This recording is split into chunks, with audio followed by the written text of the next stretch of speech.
Hey, it's Brian Burns. Welcome to this episode of the Sales Questions Podcast. This one is, I get this all the time, any book recommendations? What book should I start with?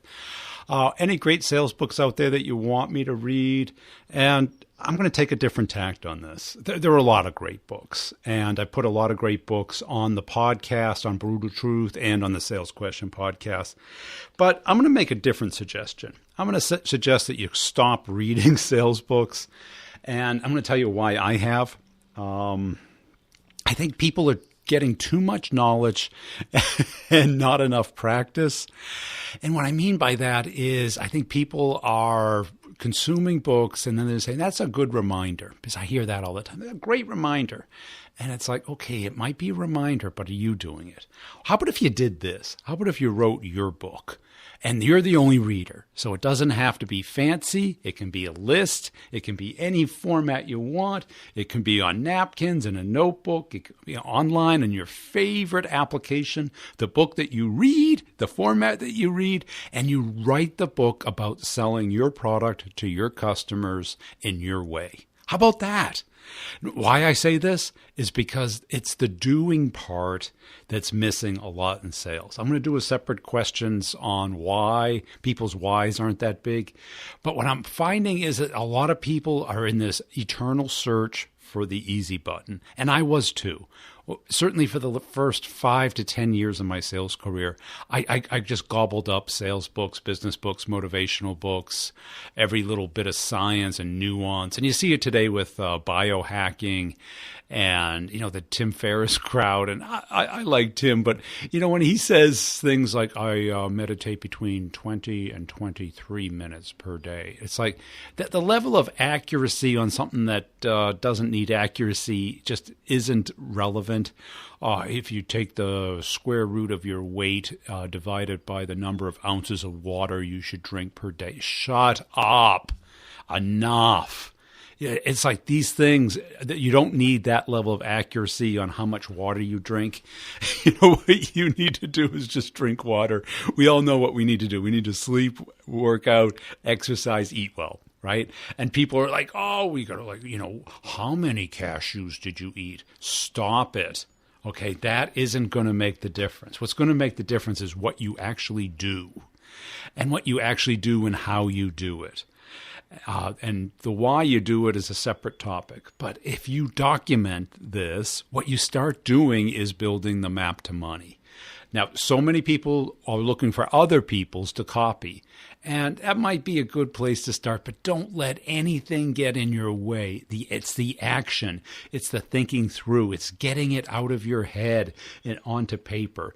And believe me, when I wrote the Maverick Selling Method now almost 10 years ago, a lot of it was me.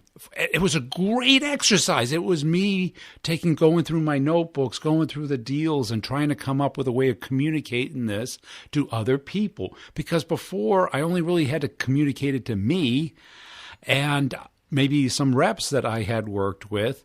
And I had known these things in my head and on paper and, through organizational charts and, just stacks of paper notebooks. That was the way I dealt with stuff. Certainly not the most efficient, I'll tell you. It wasn't very well. It was only indexed based off of time. So, I had them. They were all in chronological order. So I had to exactly remember the deals and what month they closed. But the exercise of doing that, of writing that book, even if nobody read it, was really valuable for me coming up with my sales process. Now, I had it.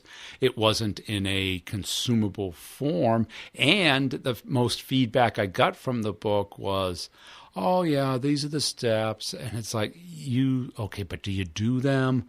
And the problem I had was I didn't build in the anticipation of the magic trick. All I did was show you how to do the trick. I didn't show you or build up the anticipation, the tease, as they call it. So when you just show the trick, everybody says, oh, that's how you pull a rabbit out of your hat. But you go and try it. And that's the trying it and the doing it and the getting the feedback. It's really what separates great reps from mediocre reps. And so just put the books aside for a while. If you're in the car and you have nothing else to do, or you're running and stuff, listen to my podcast. But there's too much books, and I literally had this one guy I was working with who said, "I've read 500 sales books," and it's like, so what? It's not the knowing. And let's face it, if you read a book and somebody gave you a quiz on the book a month later, what do you think you'd get on that quiz? I bet you'd get like 10 to 20% right. So would I, honest to God. Because I listen to books. I'm a huge consumer of audio material, podcasts, Audible books. I literally have those Apple, ear pods in my ears all night long, and I don't really sleep that much, so I tend to listen to them, the books, and I listen to them at 1 1/4 speed, and I have to listen to them over and over again. But it's the enlightenment. It's more entertainment. Am I really doing anything with that? I beat myself up all the time about that. So instead of beating yourself up about it, why not just write your own book? That's it for this one. Hey, that was another great question. Hey, as a follow-up, make sure you're connecting up with me on LinkedIn, Brian G. Burns on LinkedIn. Also, if you're on LinkedIn, if you see some of my content, I really appreciate it if you share it, comment, like it, all of that. It really helps out the show. And make sure you're connecting up with the partners, nudge.ai. You get 1 free month with the Brutal Truth passcode, all one word, Brutal Truth. The same is true with Pipedrive. Pipedrive.com, you get 1 month free instead of the 2 weeks. Who can evaluate a product in 2 weeks? Just doesn't make sense. Get a whole month with the Brutal Truth. Also, make sure you're checking out the B2B Revenue Leadership Podcast. I'm sure you're a Brutal Truth listener already, but that podcast is really taking off. And go to B2B. Another B2B, b2brevenue.com. That's where I blog.